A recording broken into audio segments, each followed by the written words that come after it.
I'm so glad you guys got to join us, and I'm super excited to hear what you guys have been doing since we last talked. So thank you. We'll give a shout out to City of College Station, City of Bryan, and the City of Navasota. Without these amazing cities, we wouldn't be able to do this program along with the people who help house us. So that's super exciting because with City of Navasota, we get the Horlock house. So it's really neat that the artist gets to live above the gallery. And then, of course, with downtown Bryan, we have where Chris Lawrence and them help with BCS Modern help us with getting a studio and living space for Amanda. And then with the City of College Station, it's normally a Twin City Properties helps us, but this year we had to change it a little bit. And so we're just doing a studio. So super exciting for all the cities and all the artists. So let's get started. So first we have Monica Pate, who is our City of College Station artist in residence. And she is traveling, so she'll be with us next time, hopefully. But we have Sienna is with us. Sienna, I'm going to go ahead and let you get started and give us a little bit of information about who you are and talk about your artwork. Yeah, thank you, Cherie, for having me here today. I moved from Northern California and come to Navasota for this 6 months residency, which I am very grateful. Yeah, the city of Navasota provide us with space to live and big space for the work studio, so I can produce work. And downstairs is a gallery space that we keep putting up the new work. So I'm excited to share with you what I have done so far in Navasota in this residency. Yeah, so here I'm including 3 new painting that I have done in this residency in Navasota.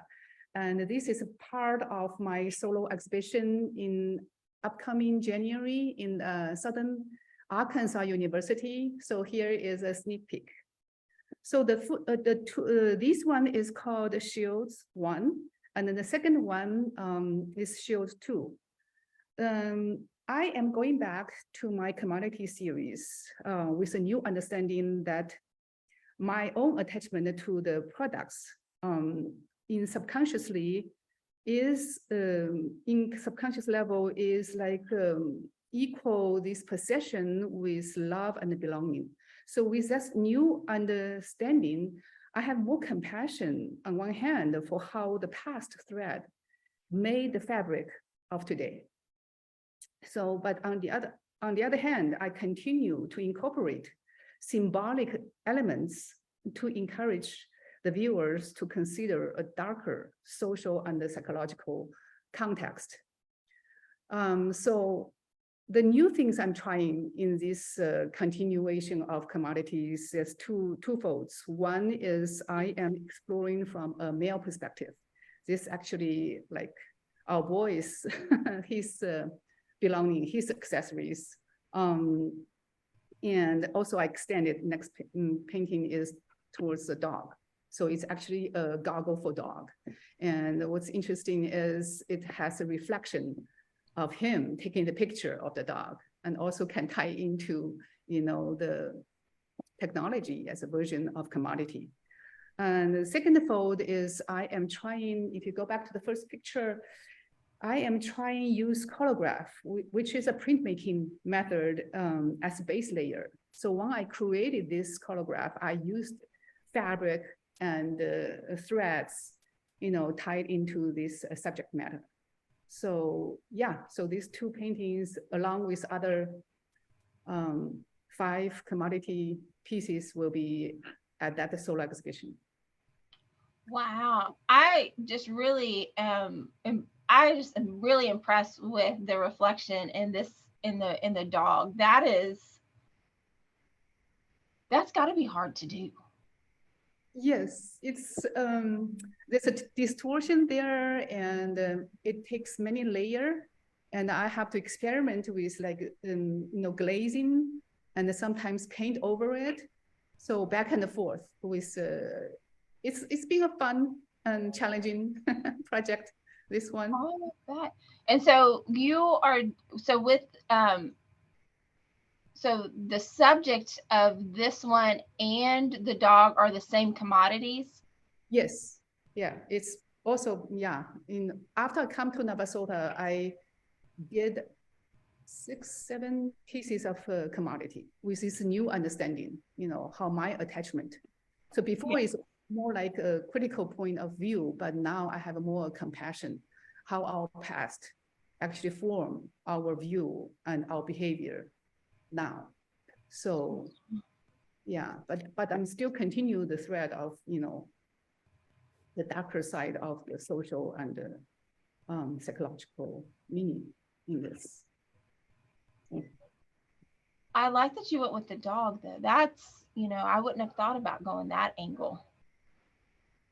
Yeah, it's more complex, right? It's not, yeah, it's a conundrum. Like everything has its two sides. So nowadays I'm like seeing more on the other side, but still I want to have a conversation with my viewer, how that impacts us.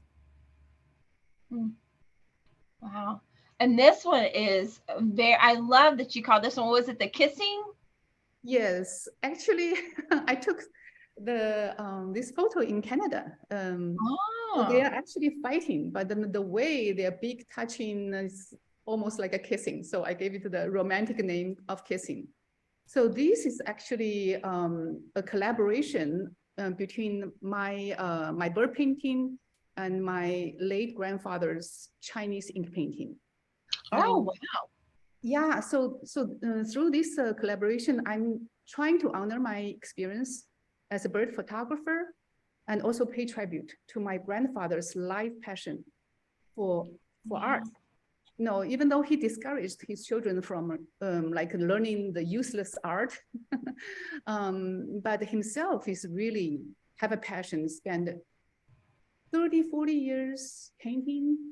So, and now I start to understand that painting was my grandfather's way of finding escape and solace in otherworldly manner. Just like me, my passion as for bird photography has provided me with an escape and a contemplate. So in art, my grandfather and I finally meet and have a conversation about the life and the dreams. That is just amazing. Thank you. So what is the wording on this on the side say? What is or so his art, he's also a mixed media. He does photography, he does painting, and also in Chinese, the calligraphy is also a very important form of art. And the poem. So he likes to write his the words in his calligraphy and commenting, like make a poem. And the bamboo is one of his main subject matter. And some of the calligraphy in that style of writing, I couldn't even read. So I can figure out the man is saying the words. I can pick up words, but his writing, I cannot totally figure out what he's writing. Wow. Yeah. But that's cool that he would do that. Yeah, and I wish he passed away before I was born. So I never seen, but I never met him. But I grew up with his artwork hanging at my home. Yeah. So, yeah, it's a very... That's really neat that you get to connect with him in that way. That is really cool. Yeah. That is awesome. Thank you. Sarah or Mandy, y'all have any questions? I just want to compliment her bird paintings. She's done several of these since we've been here, and they're in the gallery right now. And so I encourage everybody to come and take a look at them because they're just as beautiful as they are on screen. And I think you collaborate with his work so effortlessly. It looks like you could have done the background yourself. And like she's actually known him for years, right? Wow. Wow. All right, Miss Sarah, it's your turn. So thank y'all for bearing with me during a coughing episode. That was super embarrassing. So I'm sorry about that. And thank you, Sienna, for going with it and just going and rolling and telling us all about you. So, Sarah, so if there's people out there that may not have seen one of our episodes or have met you yet, just give us a little bit of background about who you are and why you chose the artist residency program. Well, thank you, Cherie. So yes, I'm Sarah Nevius. I guess I'm from San Antonio. I'm a military kid, but I'm there recently. I just graduated with my Bachelor of Fine Arts in Studio Art this past May. And immediately after graduating, I was kind of looking for residencies, as a lot of my professors had suggested that's kind of a good next step in your career after you graduate. And so I was just really fortunate to find the Navasota Artist in Residency through the Arts Council. And I applied and I got accepted, and it's been such an amazing experience. I was really looking forward to a place where I could not only make work, but meet a lot of people and learn how to talk about my work better and how to conduct your own exhibition. And network. I think all of these things have been so valuable to me as a very beginner artist. So that, along with being able to produce work, has been very beneficial. So I'm very excited. I'm going to be very sad to leave here in March, but I'm looking to grad schools right now. And so we might be back on the education train soon. Oh my, that'll be fun. But just think of all the stuff that you can add to your resume and all the just the experience of getting into Navasota. And really what I liked about the Navasota Artist in Residence is how that community comes together for you guys, and it's just super neat, and they're so excited to have you. And I think that part of that program is just so precious. And so yes, it's been such a sorry, go ahead. No, please go ahead. I was just going to say, it's been such a collaborative experience with the community. Like, for example, the Garden Club has been so involved in the Artists in Residence program here. They take care of not only the house, but the artists themselves. They've been incredible. And same with pretty much all the workers at City Hall have been amazing and helping us. And we were allowed to put our work in City Hall. And so we had a little show there, and it's just been really fantastic to see everybody come together for this program. I just love it. Just amazing people. And I think that's what makes it easier. And I don't know, I know funner is not a word, but it makes it way more, how about more joyful? There we go. Yes. Joyful, right? There we go. Yes. So this is really cool. So tell us about this. Yes. So this is a duo. There's two of them that we'll show here, and these were done back in 2020, the era of COVID. We love that. So this is my junior year of undergrad, and I had just kind of my sophomore year really started thinking about making my own work and not just doing foundational art classes. So I had done a couple portraits, some close-up shots of the body, some drawings that we showed the last interview we did this. But I really wanted to try doing the whole figure. So this was kind of my first shot at doing the whole body, the whole figure. And I didn't really know where to start, what I wanted to say and how I was going to do it. And I was thinking about what my inspiration is for figurative art. And I was just, what better way to look than to the Greeks? So I was really inspired by specifically ancient Grecian sculpture and all the drapery that they would have on those sculptures. When I was younger, my mom she's an artist herself. She had a lot of art books around. And so I remember flipping through those. And so I think subliminal messaging in the back of my head was urging me to look towards that. And so I wanted to explore the body. I did gymnastics for 13 years of my life. And so I kind of had to close that chapter when I was going to my undergrad. And so I wanted to celebrate both the dynamic abilities of the body, because that was a huge part of my life, and I think a huge part of everybody's life, you know, the way our body moves. And so I wanted to incorporate this fabric in there to articulate the form as kind of the ancient Greeks did it. And so it was a very interesting process. This is a big boy, these two. They're 6 feet by 3 feet Oh, tall. wow. They're big. Wow. They're big. Yeah. And they're charcoal and chalk. And I did these on masonite board from your local Home Depot. It was a pretty gnarly experience getting it to a good surface level to start on. I did a lot of sanding and priming and things like that until I went in with the charcoal and chalk. And so these are available to view at the Red Velvet Gallery and Inn here in Navasota. So wow. I encourage people to come and look. So that big a piece. So how did you? Okay, so did you hang it on like a wall with a ladder, or like how? How did that? Like, how did you? Yeah, tell me how. Did I will. Happily, I'll tell you my struggles.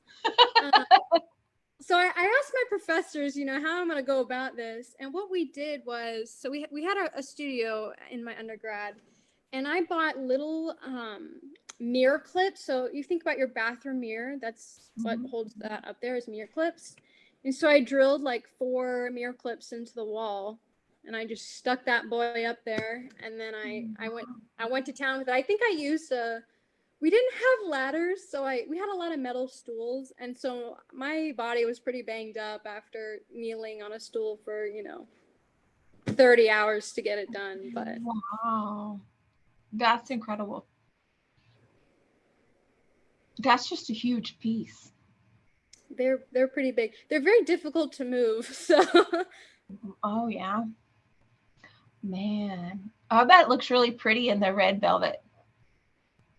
It's pretty cool. They're hanging up kind of side by side. So I highly recommend people go and look at it. And it's available for purchase too. So oh, nice. I love it. That is awesome. Very pretty. Very pretty. Thank you. Ladies, do y'all have any questions? Because we're on this piece. We're fixing to go to the next one. I agree with Sarah. This painting, these photos does not do just to her real artwork. So highly recommended you see it in person. The scale and the detail, you know, you can get a lot more from this artwork. It's just beautiful. Wow. All right, this is the other piece that is just as big, right? Yes, they're twins. They're the same size. But I think it's really interesting. So currently at the Horlock house right now, I'm working on my first figurative painting, and it's actually a nude painting, which I've never done before. And so it's kind of interesting as I've been working on this to see how different my style has kind of developed in the past 3 years since these works. And so I'm very excited for people to see that. And I think in the new year, when we have our new show, it'll be available to view. So wow, everybody can see the evolution here. Yeah, so everyone be on the lookout. The new show or the opening will be sometime in February. We're still working on the date, so be on the lookout in your inbox and on social media everywhere. I love it, man. That is gorgeous, and I definitely can see how you took that Roman aspects with the drapery and wow.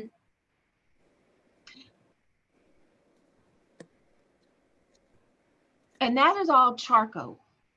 Charcoal and chalk, yes. Okay. Just cheap Crayola chalk you can get at Walmart. It's amazing what it can do. Right? All you need is, you know, tools and things happen. And your hands. It's one of my favorite mediums to work with, charcoal, because it's such an intimate material.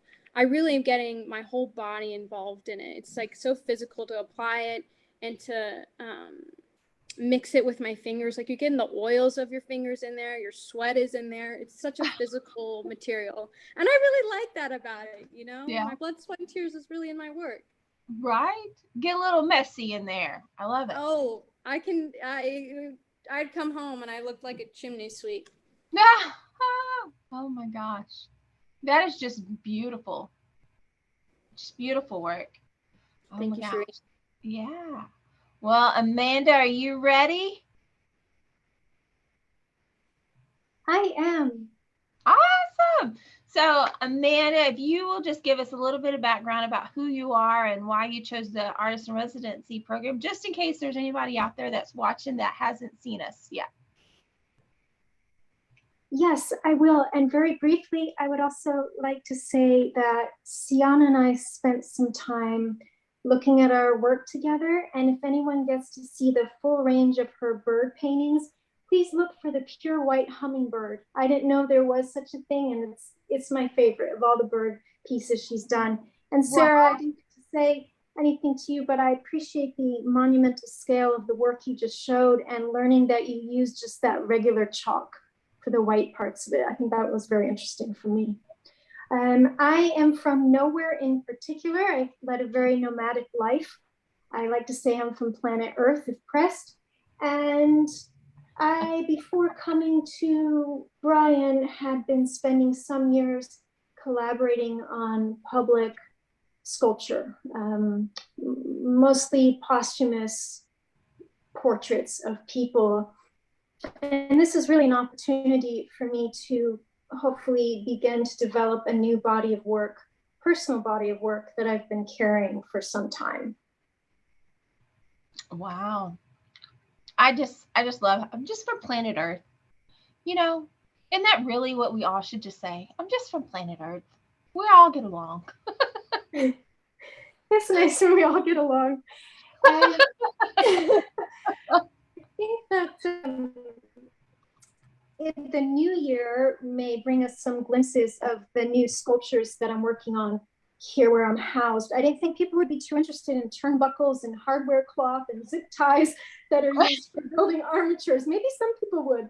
But for today, I'm going to share a little bit about a daily studio practice I have, which I'm doing here. I'm hoping to have 365 pieces at the end of the residency. And I call these bozzetti. Bozzetto is an Italian word that translates to sketch.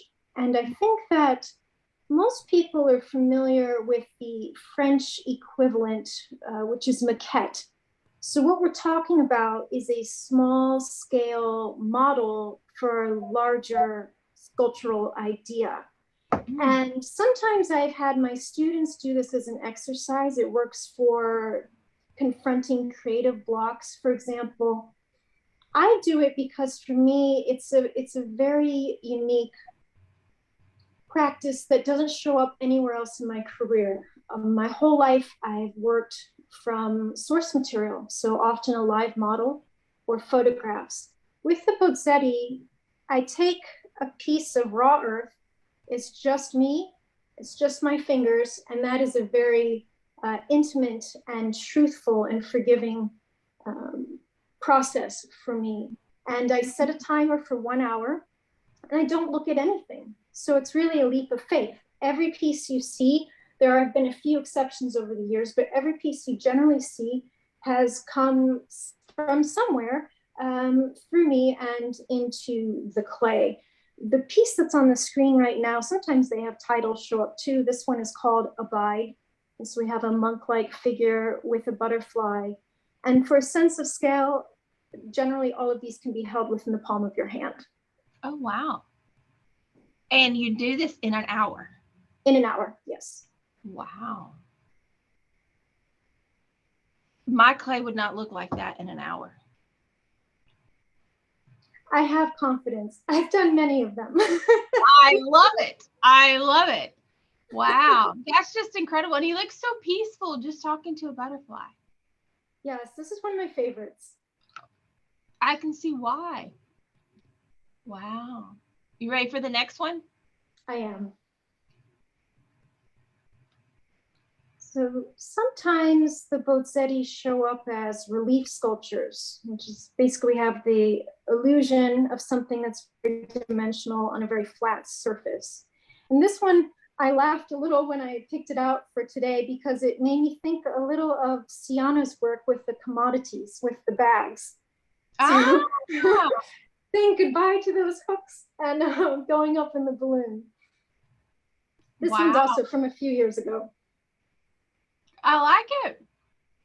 And this is just a flat piece of clay, right?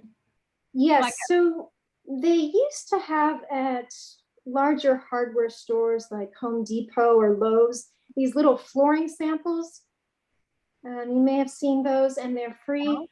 I used to collect those because if I were traveling, I would be able to take some clay in those boards and do some of these. And this one was done while I was traveling.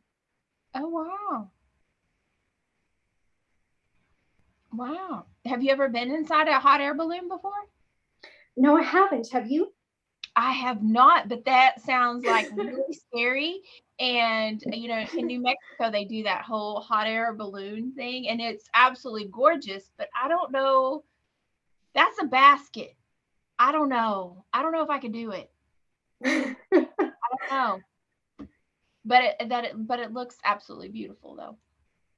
Yeah. This Oh, one's far more recent.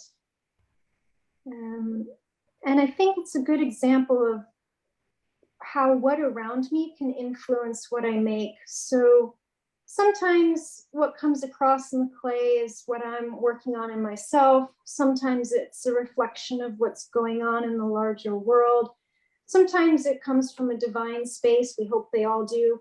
And sometimes they seem to result from something that happened during my day, such as a conversation.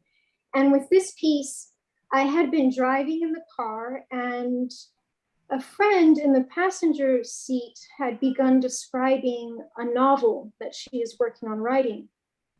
And I think she must have brought up pastoral themes or pastoral landscapes, because I asked her whether she had read the novel Far from the Madding Crowd.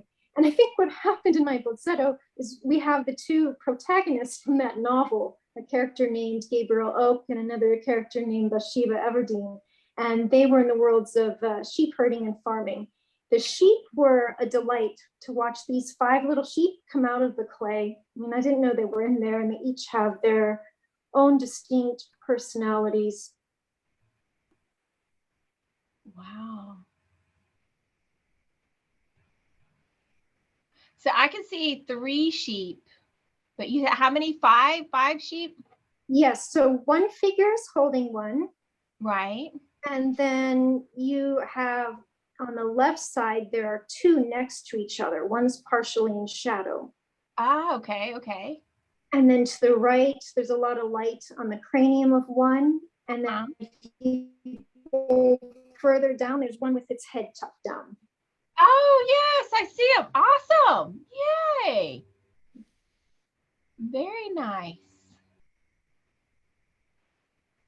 I love that. I was thinking Christmas. I don't know why I was thinking Christmas watching this, but that's what I felt was Christmas. I don't know.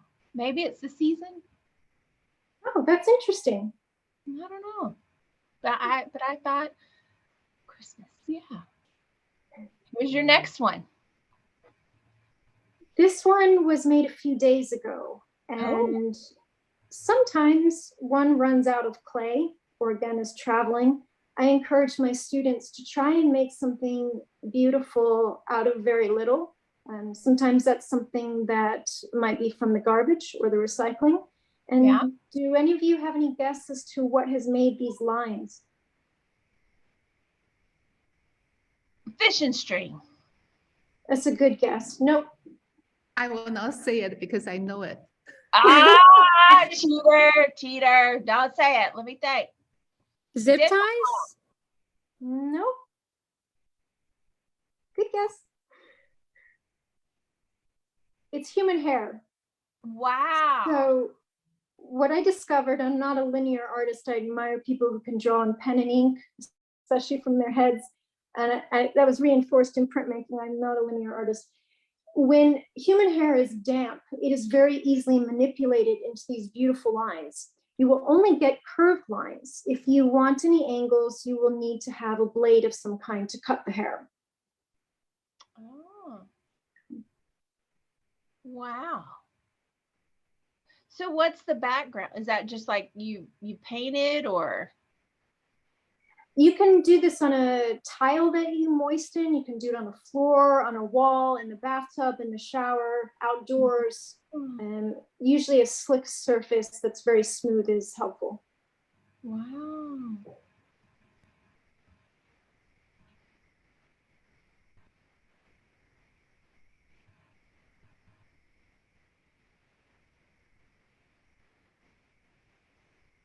Very neat. Huh, a human hair. I can't even control the ones on top of my head. I couldn't I'll do join that. you in that. I couldn't do that. But what I think is interesting is I keep seeing different things. Like in a way, I kind of see like maybe it's the season, but I see Joseph and Mary huddling over, the manger. But then I also see maybe it's two sisters sitting back to back having a conversation. And then I also see like, well, maybe it's just mountains. I don't know. I see different things each time I look. It's almost like the clouds, when you look in the clouds, you can see different things. That's what I kind of see in this. I don't know. What do you see? Well, I saw two things that you just named. So I saw a nativity scene, and I don't think while I'm doing these, I let it happen and then I look at it. So it's very vulnerable for me. But I also saw what I felt were two sisters, and I was thinking of maybe Mary, mother of Jesus, and Elizabeth, Mary of John, mother of John the Baptist. So that's in there as well. I didn't think of mountains or landscapes. I think that's interesting. And I do very much feel that the clay and this practice, it's like looking at the clouds. Mm-hmm. I've thought about that before, and even thought about doing a year of cloud studies because of the link. Wow. Saw that. That is interesting. Wow. Very cool. All right, here's another one. It's just a quick example of making something from very little.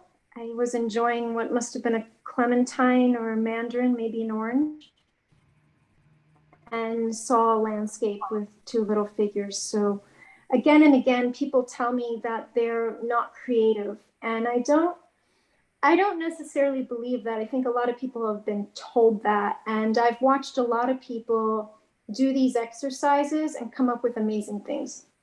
Wow. I was going to say a piece of bread or something like that. I did not see the oranges until you said that. And it looks like dancing bears. So there you go. That's what I got. That's my creativity for the day. Dancing bears. I love it. Well, and it could be because I saw this picture earlier when I was putting these slides together. So maybe that's where the dancing bears came from. But I don't know. Okay, the bears got in there. That's okay. This piece, it works. It's whatever you want to see in it. I think that's for all of us with our art. We bring ourselves to what we see. Right. This piece is called nostos, which is a Greek term for a kind of nostalgic homecoming.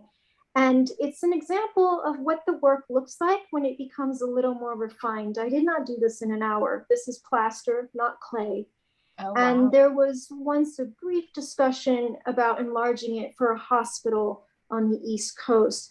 What I ended up doing is selling casts of this. And when people purchased the cast, they had the option of a frayed kite, like the one you see, mm-hmm. or an intact kite. And people wanted and want the frayed kite. And something interesting for me that happened with this piece is that people would begin to share, upon purchasing it, their stories of trauma. So sometimes it had to do with cancer. Sometimes it was the loss of a child. One online buyer shared his experience of being shot outside of his home as he was enjoying his day, and what he had to do to survive in the moments afterwards. He wanted to look at this piece in his home. So I share it as encouragement for anyone whose creative voice may not yet have been found, or it's been silenced or wounded in some way. If we are like the child on the back of this bear and we persevere, I think that's very powerful. I certainly didn't expect this artwork to be a part of anyone's healing journey. And I like how it reminds me that anything any of us choose to make could do that for someone. And that's 100% right. I mean, it's, and I wondered if you hadn't given the option of intact or afraid kite, if they would have told more of their story, you know? Yeah. I don't know, but I can definitely see how that would. And what I like is that the child looks like it's very pleasant. Yeah, that happened, but we're continuing life and finding joy in what happened. Yes. Wow. That would have been an amazing piece outside of a hospital. Yeah. Wow. Well, ladies, this is our last slide before we talk about Art Council stuff. So do y'all have any comments or anything y'all want to say before we move on? I just want to comment on, Amanda, your daily practice is so inspiring. And every items you showed here is just beautiful, thoughtful. And I'm going to make that my New Year's resolution. I love it. Really inspire me. And I hope someday I will, make it a habit of my own too. So thank you. I wanted to say the same thing. I even took notes when Amanda was talking because I admire her so much. I think that's such a great thing you were doing for your students and yourself about the maquette exercises. And I think I can do the same thing with two-dimensional art. So you're a teacher to all today. Yes. Thank you. Just an hour a day. How many hours does it take till you're an expert at something? And so if you did an hour every day, before you know it, you'd be an expert, right? Well, part of it is to get away from being an expert, to undo the learning, get rid of the critical voice, and that takes the practice. Yeah. Well, I mean, I think that people don't understand that you can actually be creative. You just have to practice it like any other tool. So if you're, and I think an hour a day of just losing yourself and seeing what happens, I think that's absolutely amazing. I think that would be helpful on so many different levels, not just creativity, but releasing stress, finding a better, just, I think, a lot of times you can solve problems or make things happen by not thinking about it. In that hour, you could really come up with some great things. So, yeah, you can definitely apply that to any kind of thing. So like like Sarah would do it two-dimensional. I mean, I bet you could even just sketch something out every day. That's really cool. Awesome. Ladies, I always learn something new every time I talk to y'all, and I'm inspired every time. And I just love that you guys get this opportunity to concentrate on your work and just go on and have an amazing time doing it. And just the people that you guys meet, I think is really interesting because, everyone has a story and you definitely get to meet all kinds of different people. So what's happening at the Arts Council? So if you want to help support us, like programs like the Artist for Residency, we do that through many different ways, and becoming a member is a great way to support us. And just to let everyone know that we are closed for the holidays. It will be December the 22nd through January 5th, and we can't wait to see everyone for the new year. But get this, we have some amazing projects that you can do at home while we are closed. So Maddie, our amazing intern, had put all kinds of projects together, and you just go online. And what I think is really neat is some of these are all recycled art. So I thought, what a better way to share with you guys, because I know how y'all are all passionate about recycle art.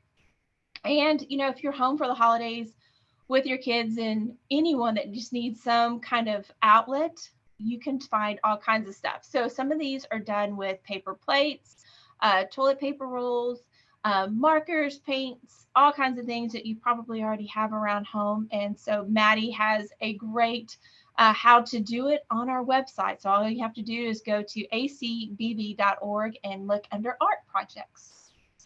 And ladies, thank you again. And I can't wait to see what happens in January in the new year with all of you guys. And best wishes. And thank you again to the City of Bryan, City of College Station, and the City of Navasota for making this happen, along with BCS Modern and Twin City Properties. We couldn't do what we do without you guys and everyone who helps supports the Arts Council. We're just super lucky and super blessed. And ladies, if y'all don't have anything else to add, we will wrap it up and we will see each other again next year.